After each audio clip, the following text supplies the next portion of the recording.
If you're one of my returning viewers, this is probably not what you expected my next video to be. That's because what I told you all my next video was going to be is, by this point, almost 2 months overdue, making me seem like an absolute jackass for putting out this rather than getting my lazy ass up and back to finally finish that other one. The thing is, this here's a video I really wanted to make. And usually, when I have videos that I really want to make, I pass up the chance, thinking this is not what you guys would want, or I wouldn't finish it anyway. Well, not this time. This is a topic I'm too passionate about to just pass up. I mean, it's about Teddy, for God's sake. My main boy. No, main bear. The Tedster. I know more about that character than any normal functioning person probably should know. I think I can quote about just every scene he's ever been in. It's kind of concerning, actually. In all seriousness, though, before I begin, I need to make one thing clear. This is not a hit piece. I don't hate game theory. Sure, I don't like all of the content, but that doesn't mean all of it is bad. Over the years, MadPat has put out quite a few videos I actually really enjoyed watching. Full disclosure, I actually thought that the Sansa's Nest theory was actually pretty cute. And he's really, really good when it comes to stuff like crunching numbers or deriving funny implications from tiny overlooked details. I think he gets way more flack than he deserves. However, that doesn't mean his videos don't sometimes have issues. And these issues, let's be honest, can be quite serious. He has a habit of taking his own reading of a work and presenting it as the only true reading for most of the video, until the very last line. Now, this is a rhetorical device, and it is a very important one if you're trying to make entertainment like he is. Saying stuff like that makes your content feel confident and charismatic. It draws viewers in. It makes the videos more entertaining. The problem with that is, though, it also convinces many viewers to not bother trying to take a stance of their own on the content and just blindly accept what they're presented with. And if the reading MadPat presents them with is intrinsically flawed, which wouldn't usually be a problem because he's entitled to his own opinion, he accidentally ends up creating people who hold said reading of the work as absolute fact regarding the work in question, unnecessarily increasing the internal tension within the work's fandom. Or, to put it in easier terms, he creates flame wars without meaning to. And that's what leads into the conundrum we're in here. For those of you who still don't know what I'm talking about, MadPat has recently made a video about Persona. Not just that, it's about Persona 4, my favorite game in the series. And not just that, it's about Teddy, my favorite character in the franchise. Oh, goody good. I can't wait to see what he's got to say about... Oh.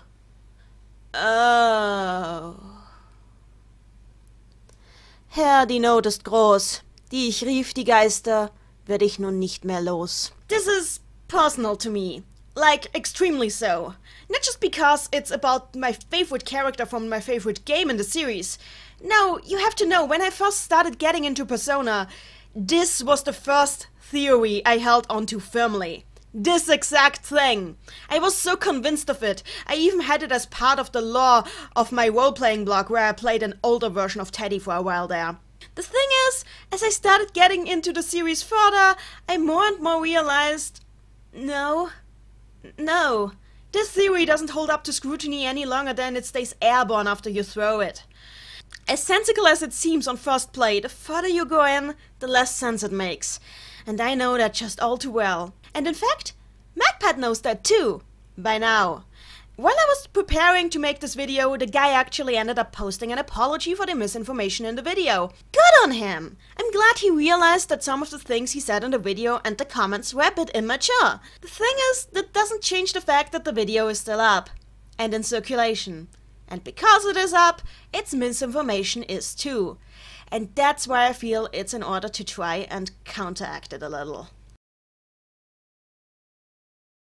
This is the part of the video where I'll stop reading from my script and just watch the video for a while now, explaining a little bit about why I do think the things about it that I do think, and clearing up some misconceptions about Persona 4 that not only MadPat holds, but that I've seen a lot of people hold.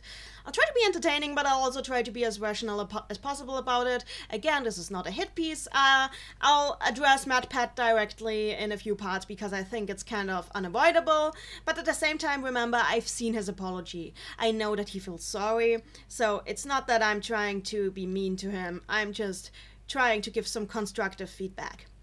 Without any further ado then, let's get to it.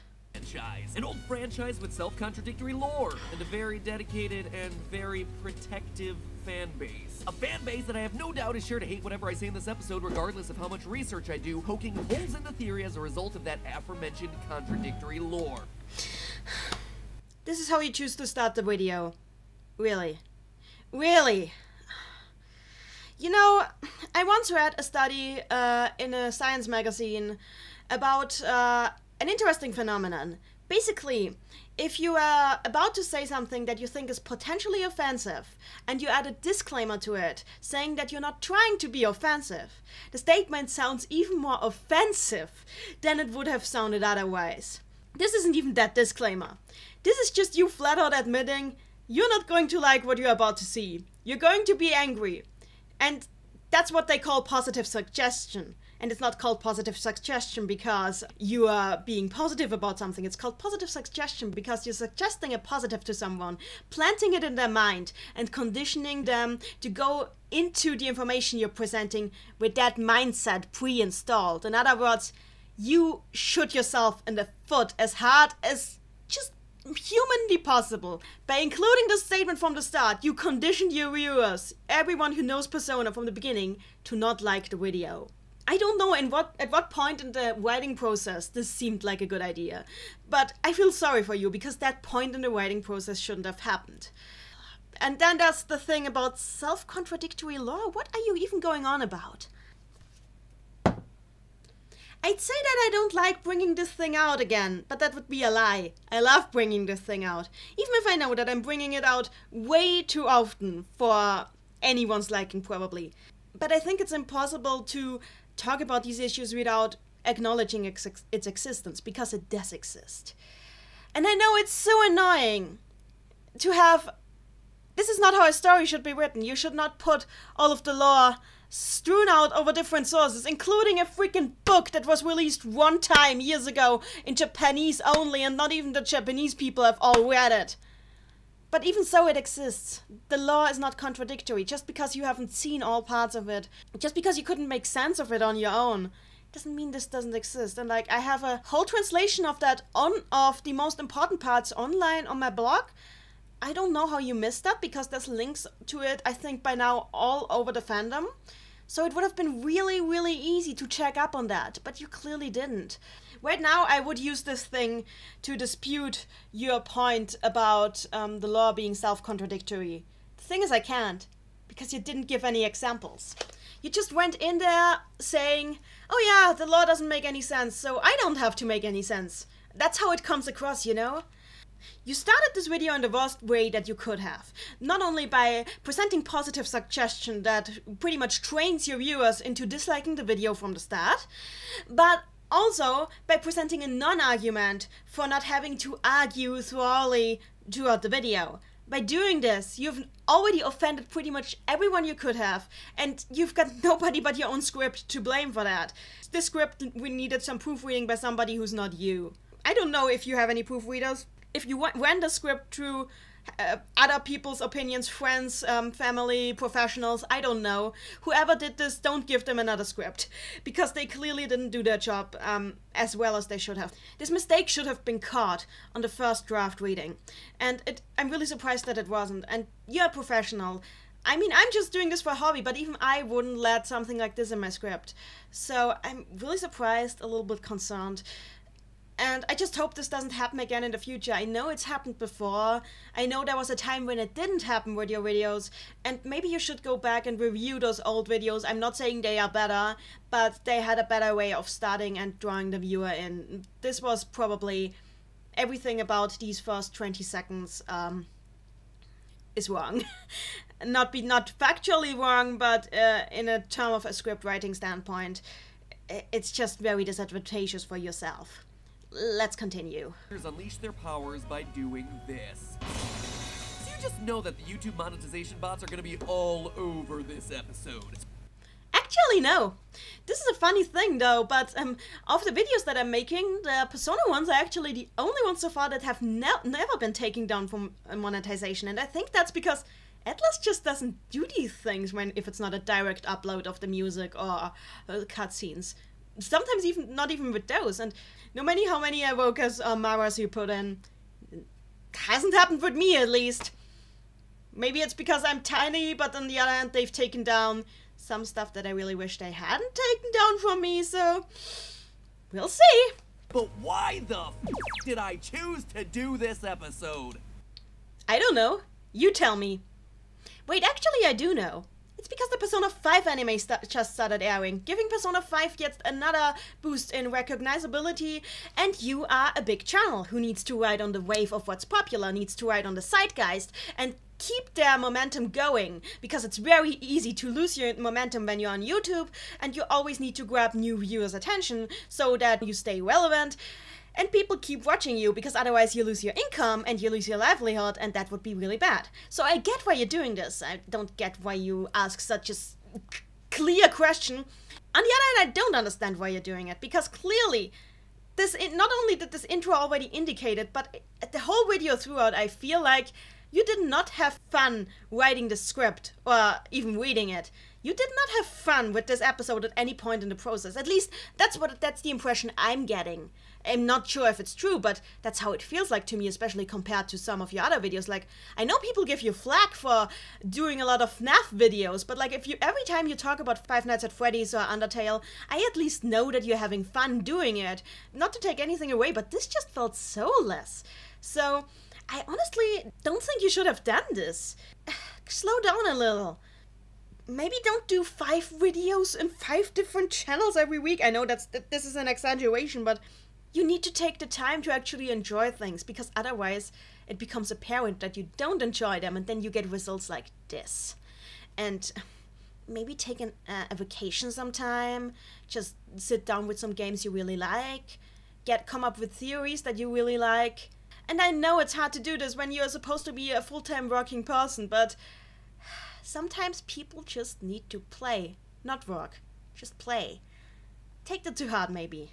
Dun dun da da dun. I like this song. I have no problems with this song. Then Persona, part of the Megami Tensei franchise.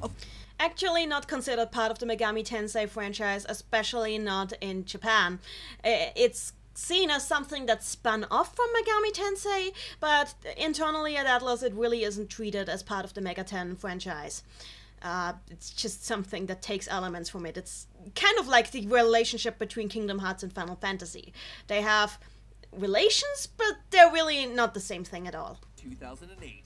Yeah, 2008 was a decade ago. To dive deep into I feel old. Worthy, those of you who haven't played Persona 4, or honestly those of you who've forgotten all the details because, like I said, it has been a decade. Sorry, I don't think anybody has forgotten the details, because Atlas wouldn't let us forget. I mean, as much as I love the game, I have to admit, they kept recapping it over and over in everything ever. I think if you are part of the fandom, you know what happens in Persona 4, so just say that it's for the newcomers. You don't need to pretend like the people who know about the game don't know about the game. Territory, so final warning if you are planning to play this game but somehow hadn't managed to get around to it sometime in the past 10 years. To you guys, I only have 4 words to say. Spoiler alert and time management.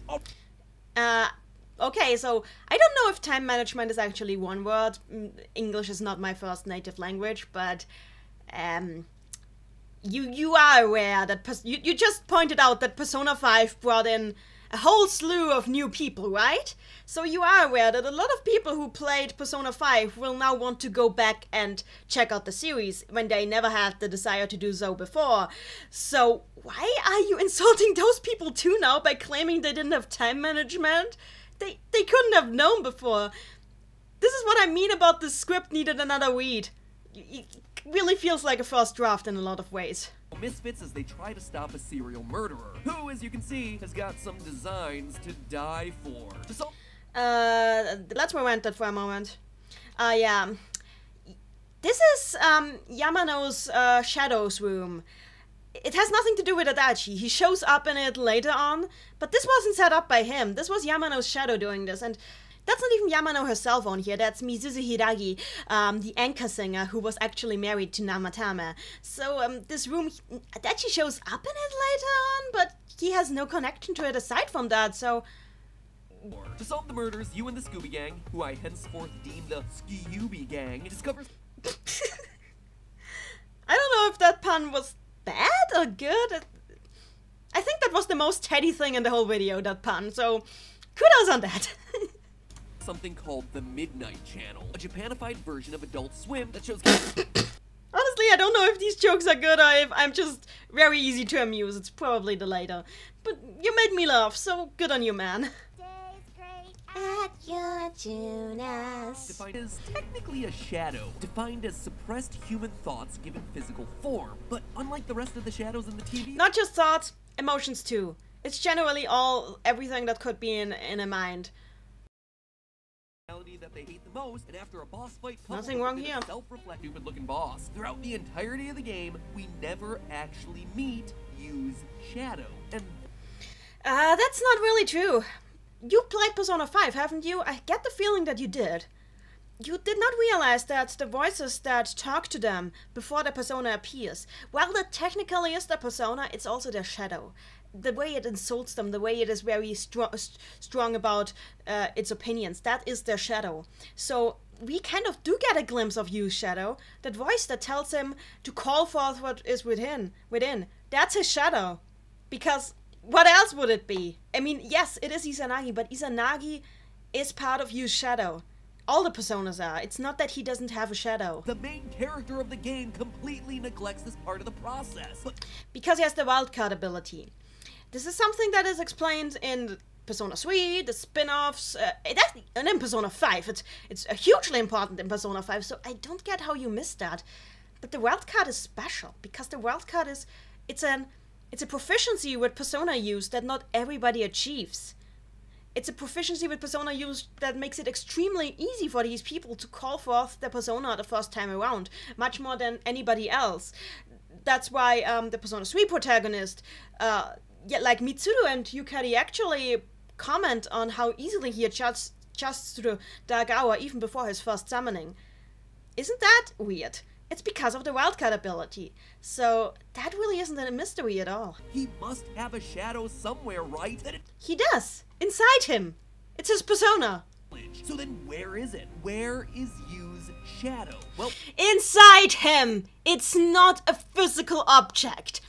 A shadow is just a part of your psyche. It's a Jungian term that stands for a representation of your personal unconscious mind, everything of it. And shadows can be tiny parts of that, or they can be the big whole everything.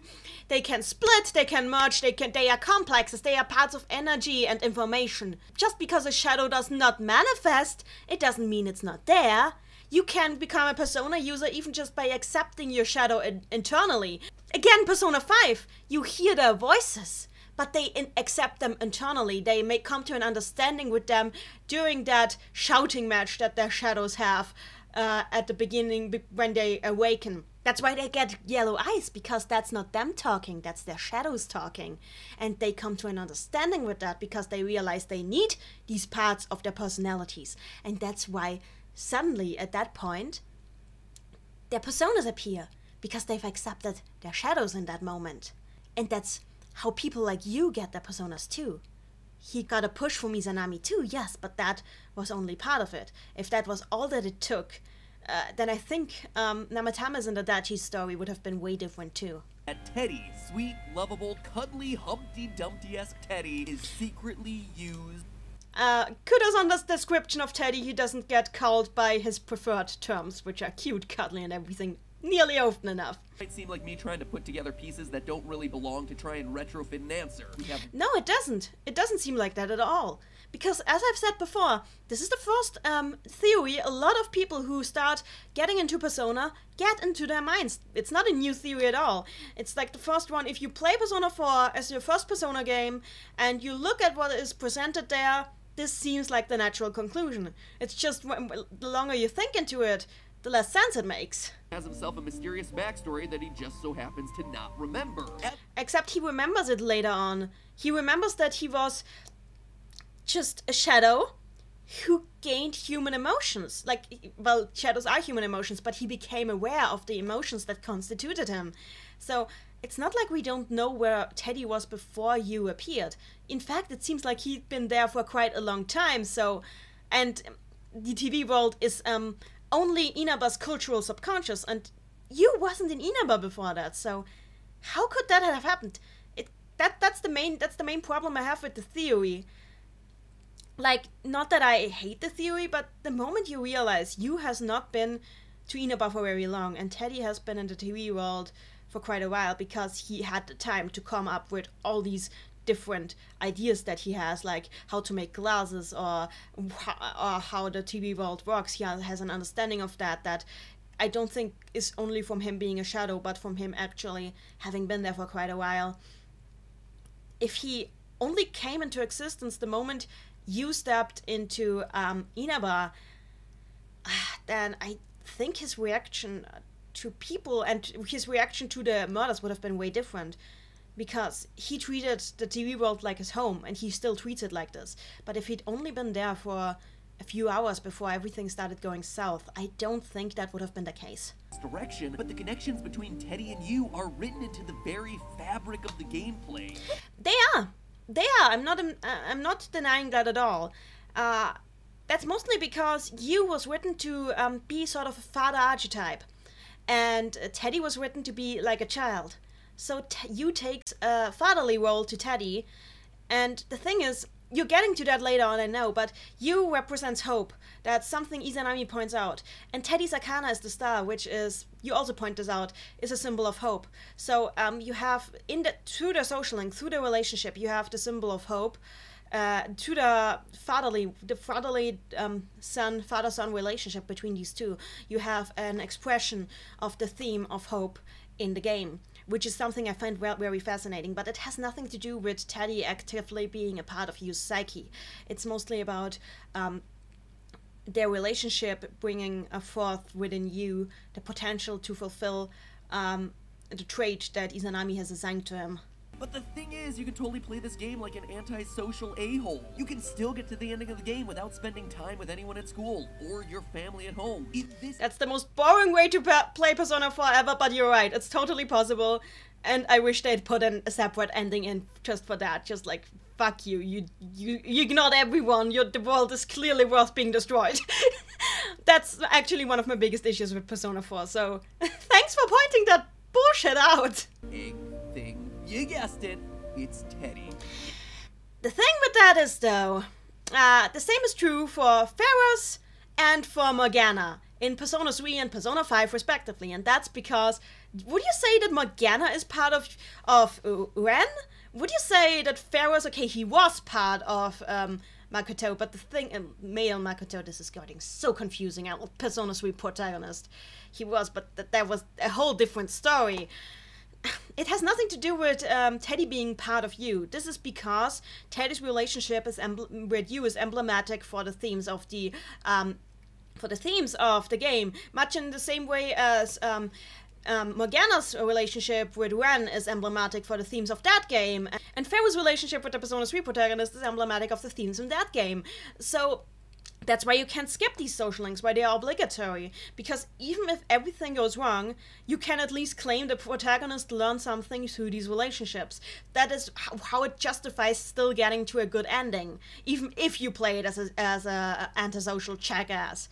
So really, this is not that good an argument for it. If anything, it's a good argument for the fact that Persona games at least try to justify their themes in the end, even with the freedom they give you. I'm not saying they do it in a good way always, but they do try. It is impossible to become the world's savior without Teddy's support. Thanks for pointing that out, because there's a lot of fans who, I mean, I agree with you here, just for a different reason than you think.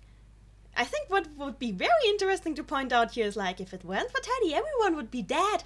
Because Teddy is the one who had the ability to save everyone in the beginning. Just wanted to point that out. Lots of fans don't realize that fact. But that's not all. One part of the game that often goes overlooked is the Velvet Room. Who overlooks it? Nobody ever overlooked the Velvet Room. Actually, I see more discussion on the Velvet Room than on anything else in the game, so I don't know where you got that from. I think it's empty with Thoric, honestly. Where Hugh meets the creepy-looking Igor and his assistant Elizabeth to do things. I'm not going to talk about that. I mean, it's an error you can easily make if you didn't play the game, and I think we've well established that, so I'm not mad about that, honestly. I think people overblow that point. In fact, I think Margaret would actually be kind of flattered by being confused for her younger sister. Personas and get long-winded lectures about the game's themes. Maybe you should have listened to those long-winded lectures, though, that's the thing, because then you'd have noticed a lot of things that I'm about to point out. That it's a place that's only accessible to those who've received a special invitation. No! You see, what the game actually says is that only those who have forged a contract, who have made a promise to somebody and thus forged a contract. Which is what you actually did with Teddy. Teddy, he sort of forged a contract with Teddy, that's what made it. He never signed anything to the Velvet Room, but he made a promise to Teddy with Yosuke, if you pay attention.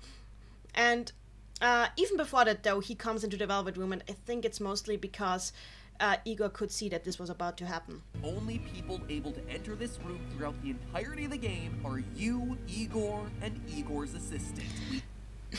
Marie! Marie!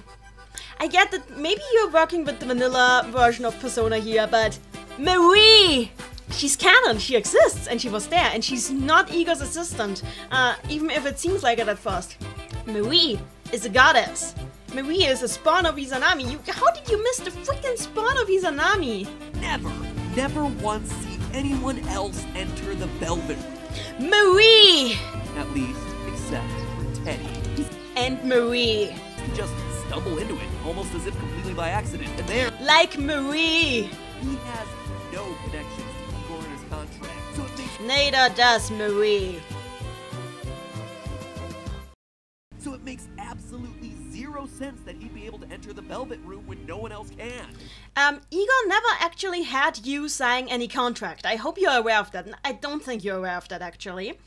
Because the contract signed in Persona 4, a lot of people miss what it is. I actually had to search myself. I'm pretty sure that the contract that he meant, I'll play the clip in.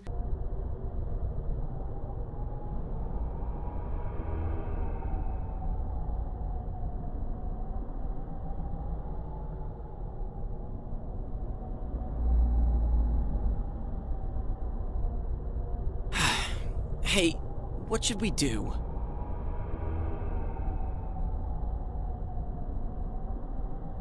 It seems you will encounter a misfortune at your destination, and a great mystery will be imposed upon you.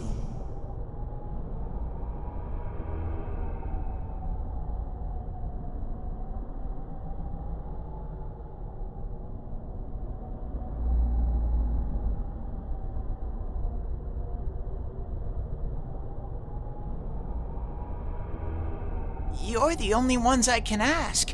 Will you promise me? Thank you! That contract was between Yosuke, you, and Teddy. It was their promise to stop the murders. That was the contract. And yes, Teddy has a connection to that. He's the other party in that contract. He is you, Shadow. That means that Teddy literally is you, or at least a part of you. Not anymore. It's made incredibly clear in the game that Teddy has gained an ego of himself. That means that for all intents and purposes, he would be considered his own person. And even in the freaking scene that you just pointed out, the scene where Teddy and you talk, after Teddy leaves, Igor points out that Teddy could not have been there if Teddy was just a shadow. It was pointed out that the reason Teddy was able to be in the Velvet Room was because he had an identity of his own. He's bound to the contract because he made it with you and Yosuke, but he wouldn't be bound to it just because of being Yu's shadow. You know why? Because Teddy has his own soul.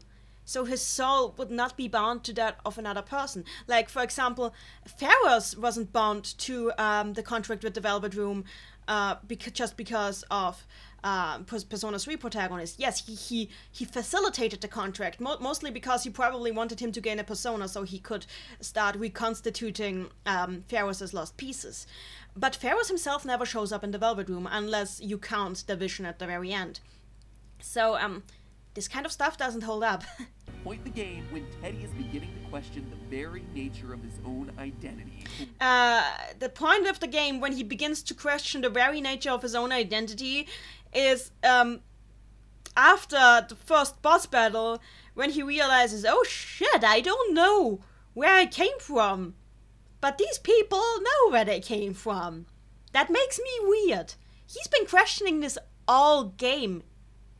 This is the reason he shows up here, the reason this happens here is because Nanako died. And Teddy is having an existential meltdown because he thinks he's useless. And that his existence has absolutely no benefit to anyone, including himself. This has nothing to do with you. Actually, I think this is probably the one point in the game where Teddy is not thinking of you. I've been thinking all this time who I really am. Oh really? Maybe the answer is staring you quite literally in the face. The answer to that question is what comes right after that social link event. It's Teddy standing by Nanako's bed, realizing that Nanako is not dead, and realizing, after what the doctor says, that he contributed to helping her wake up from her coma.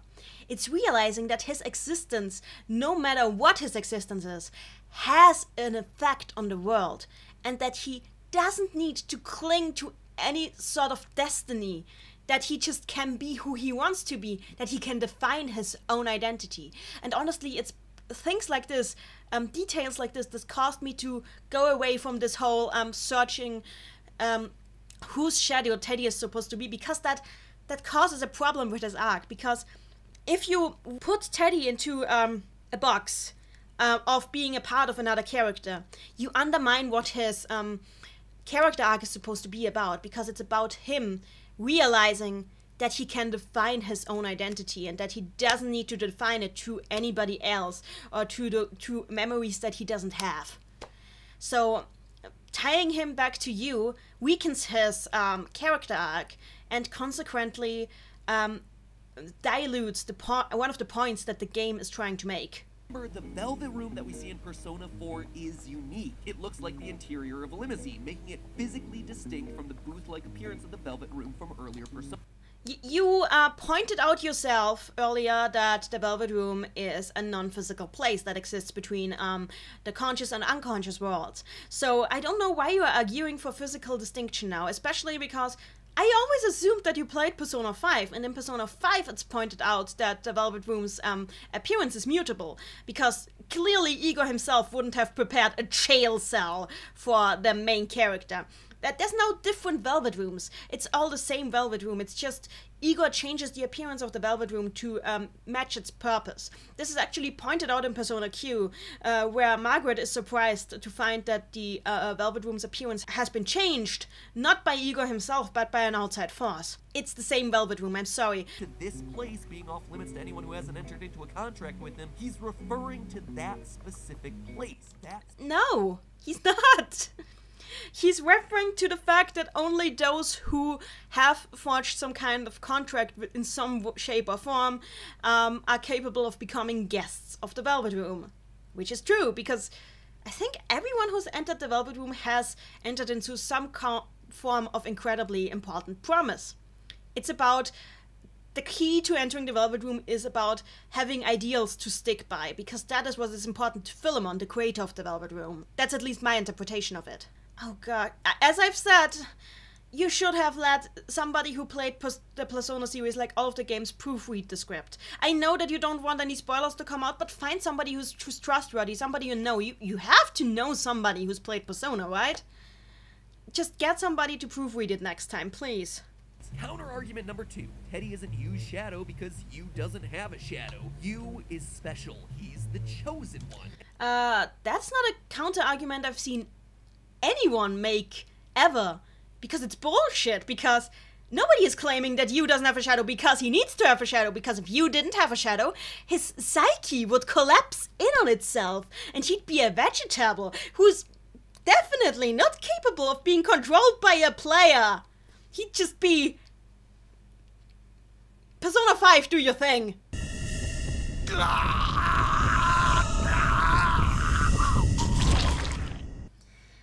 are the same everywhere. If you don't have a shadow, you dead.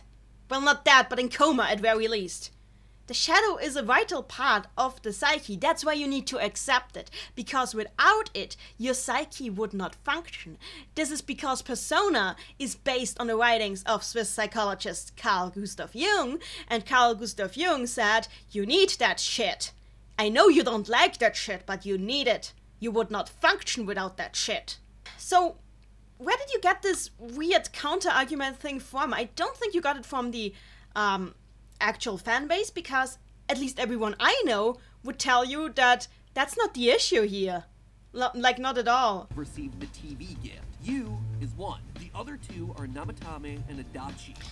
The classy image of Adachi right there. From a doujinshi.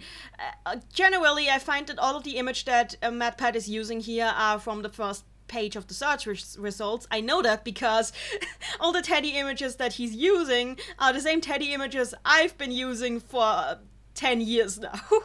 You're in the TV land. Namatame and Adachi both merge with their shadows when you fight them as bosses. Kuni no Sagiri and Ame no Sagiri are not shadows. That's even outright said in Persona 4 the Golden. Kuni no Sagiri and Ame no Sagiri are spawns of Izanami that possessed Adachi and Namatame in order to keep watch on them. And the third one is Marie. But the thing is, Marie conflicted with Izanami's view of the world. So Izanami just threw her out. That's why Yu doesn't have an Izanami spawn looking after him. So, no. They do have shadows, of course. Everyone has shadows, but Namatame... Kuni no Sagiri just possessed him. And we do see Adachi's shadow, but it's not in Ame no Sagiri. It's before that, when Adachi goes absolutely batshit insane. We see his eyes go yellow. That's because his shadow has taken control of his actions. That's when we see Adachi's shadow. But that after that, it's even made clear that this is not Adachi. It even says, I am the will of the people. It's not a shadow, it's a deity. And the whole issue with what deities exactly are in the Persona universe is a whole different can of worms that I'm pretty sure you haven't opened. You do realize that Adachi used his persona before Ame no Sagiri showed up, so you got the order the other way around? It just really, this feels like a first draft. I've said it before and I'm saying it again. This feels like a first draft, man. Someone call in Miss Cleo because they're a big deal in this series. What? I don't even know what that was, like Italian mixed with Bale. Call in Miss Cleo. Okay, that was good. That was a good joke. The game is the Fool, which represents innocence, divine inspiration, madness, freedom, spontaneity, inexperience, chaos, and creativity. In nearly every regard, he's the embodiment of a blank slate. Now, if the player... How did you get... I know that blank slate has to do with the Fool, but how did you get that out of the keywords? It's generally always kind of dangerous to reduce the arcana... Now you got me do it too. It's generally always dangerous to reduce the arcana down to just their keywords. But mostly you seem to understand what they mean here, so I think you got a good source on that. Player reaches the true end, use persona... Wait, show this again. That's Marie! She's here! She's right there! You keep arguing that nobody else enters the Velvet Room, but right there you got Marie! I mean, I could have somewhat excused it if you were really just talking about the vanilla version and ignoring everything else, but... She's right there! How? Proof! Read your scripts! Associated with hope, self-confidence, faith, altruism, luck, generosity, peace, and joy. There's also a few things that you're missing. As I said, you cannot reduce the arcana down to their keywords. They are archetypes. That's the problem. You never bring up Jungian psychology, and you really can't talk about these things without mentioning Jung in Persona. But I think the biggest thing here is... The reason Teddy is the Star Arcana is because he is everything the Star Arcana represents, because he is a new person. I already said that, but hope is what defines his arc, in the worst way and in the best possible way. Burdens upon himself, that, in many ways, is the ultimate in altruism and generosity. That's not what the game was about, taking the world's burdens upon himself. He's not supposed to be the savior of the whole world. What the game is supposed to be is realizing life is worth living in a hopeful, optimistic way. Even if there's things you hate about the world and you hate about yourself and things that you don't want to think about, you still have to think about them and still have to accept that they're there so you can enjoy life to its fullest. This is a recurring theme in the Persona series, actually. You wouldn't have, but his shadow, his unacknowledged half, probably would. So What? Teddy does not embody these things naturally. It's through his relationship with the IT that he develops all these things. He's not naturally, he's cute naturally, that's what he decided to be, and he's helpful naturally, that's what he decided to be. But like all these his boundless loyalty and boundless faith in his friends isn't something he develops until he actually makes friends with them. So it's not that you learns this only from Teddy. He learns it from they both learn it from each other. That's because it's their relationship to each other that brings this out. But it's not something that's inherent to him. Actually, when you listen to how Teddy talks about himself, the emotions that he embodies are much more about he's afraid of being rejected. Teddy is a fear of rejection made manifest, and this fear of rejection became aware of the fear of rejection itself, and it became so afraid of itself that it took the form of something that it thought nobody could ever be afraid of, and that is how Teddy happened. Persona, it left his true shadow, Teddy, with no home and no purpose. He'd been... You can't just take a shadow from somewhere else and implant it in something else. The psyche is mostly a closed system, and if it's not a closed system, you get apathy syndrome / mental shutdowns, because you're not supposed to remove or add anything to that. It's a little difficult as to why wildcards can use several personas. Technically anyone could, because a persona can take different shapes. It's about changing the shape of the persona or splitting the persona into different parts. But you didn't get Izanagi as a gift. Izanagi's shape was the gift, but Izanagi is still his shadow. A better way to demonstrate exactly that. Well, outside of making it a bit more obvious so it doesn't take a theory 10 years after the fact to expose the... You did not make this theory. Well, you did, but it's not the first time. This theory has been around for as long as the game has. So, sorry to burst your bubble, but you're not the first person to come up with this. Everybody has been thinking about this, and everybody has been abandoning this theory left and right after they realized it doesn't hold up to scrutiny when compared to the rest of the franchise, or even just the Golden. I know that this is bullshit, that there's so much information that's only in this freaking book, and that a lot of people are locked out of knowing this information. And I know that it's bullshit that Atlas keeps a lock on the Series Bible that is tighter than the security on the Wild Bank of Scotland. But that still doesn't mean that you can't just go and ignore this if you make a theory. Hey, that's just a theory. A game theory. Thanks for watching. What am I to say about this? Well, firstly, it's pretty clear where all the errors in this video came from. There are a lot of errors in there that somebody who actually played through the game would not have made. So I think it's pretty obvious that what MadPat did is he read the wikis or got an account from somebody who did play the game and made a theory around what he heard. And then he did research by Googling the terms that were relevant to his theory and tried to see if it holds up compared to them. The thing is, a lot of information found on Persona online is not exactly correct. That's because the main source of information is the Megami Tensei wiki, which is focused on Megami Tensei and not Persona. So a lot of the information on Persona on it is spotty at best. I've seen a lot of false information last way too long on that wiki, and even if you correct it, somebody will come and change it back. I don't know how many times they've changed Naoto's height. Actually, they've recently started integrating some better information, but it's still incorrect. There's a lot of speculation on there too. I've been fooled into thinking things that are objectively not true by this wiki before, so I see how this could have happened. At the same time, I think this is emblematic for an issue, the YouTube culture of always needing to stay on the ball and always needing to be relevant. This video would not have happened if MatPat was not forced by this culture to constantly stay on the ball, be relevant, uncover things that people are currently interested in. Because the thing is, it's clear that he is not a Persona player. It's clear that he's not that interested in the games. And that the only reason he had to make this theory is to keep his viewer numbers up. I've tried to make some suggestions here, but it's really not that easy, because I see if you just go on a vacation now, it's just going to cause issues.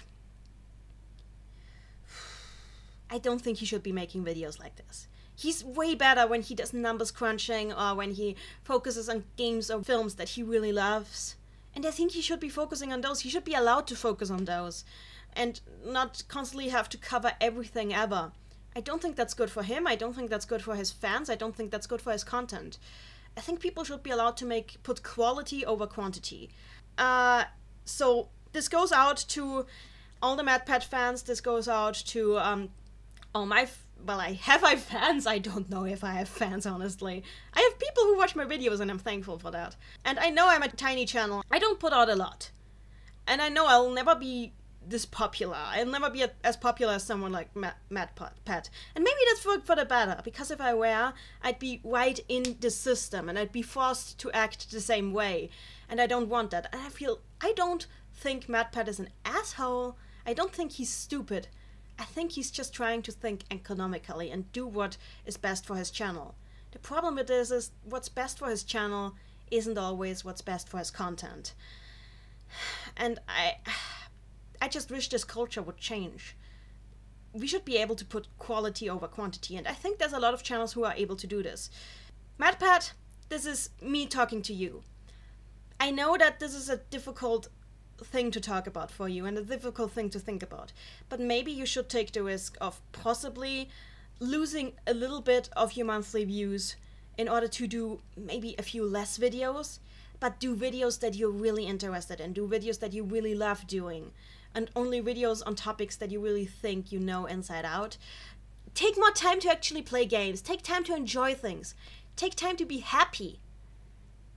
Do that, and you will not have problems like this anymore. You won't have these issues. As you can see in this apology, you felt bad. Why do you think you feel so bad? Because you're forcing yourself to make videos about things you're not actually interested in. And this is not what should be happening. You get backlash because of it. It's not good for anyone, so don't do that to yourself, man. Focus on doing the things that you have fun with. I promise you, if you do that, you will put out better content, and you will feel better doing it. I know I shouldn't be lecturing anyone on how to run a channel, because I am probably objectively the worst person to give advice on that to anyone.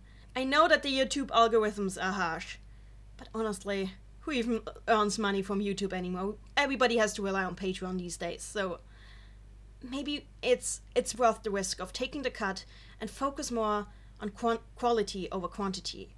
At least that's my opinion. Okay, everyone, thank you for listening to this ramble. If I upset anyone with this video, I'm sorry, but what you gonna do? The world is diverse. Everybody has different opinions, and everyone is going to be offended at everything, so there's no way of avoiding it. That's something I have to learn for myself. That's something everybody who wants to put themselves out there has to learn. Yeah, that's it from me for now.